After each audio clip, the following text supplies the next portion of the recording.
you're doing this job, you're going to be a counselor, you become a friend. We have to be available, and not just physically, but emotionally. I served 21 years in the United States Air Force as an aerospace propulsion journeyman, jet mechanic. And then I got my degree and moved into command staff and did resource management. When I retired, I moved here to Show Low, Arizona to be with my wife's family. When we got here, my wife found a job right away and I couldn't. It was just hard. I fell into a spiral. It's a feeling of helplessness, emptiness. I was working part-time at AutoZone when I first got out of the military. And then I ran into a gentleman by the name of Buck Biddle. He was the commander for the sub-vets at White Mountain Base sub-vets. And he was terminal. And every day was a good day for him because he was still around. But he never stopped doing something for the veterans.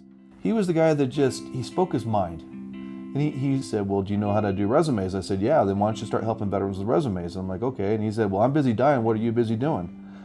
And it still runs through my head every day that I work. And so I went to the library, started doing resumes, created my own business cards, and started helping veterans. And then the state had a job opening and went to the job interview, and they said, come work for us. And so I started working for DES. I started working with tribes, I started working with the community, and took off from there. The Veterans Workforce Specialist job, or DVOP, is to assist veterans who have barriers to employment. So what we do is we do outreach.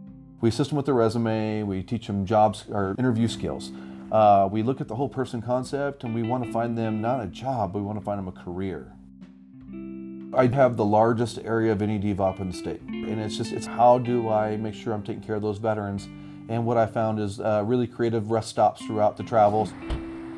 And so it's not unusual to get a call while I'm driving and then having to pull over and do what I need to do to help that veteran out. And that includes having my laptop with me and pulling it out if I need to and checking on things or sending a resume or just sending out information to a resource they need.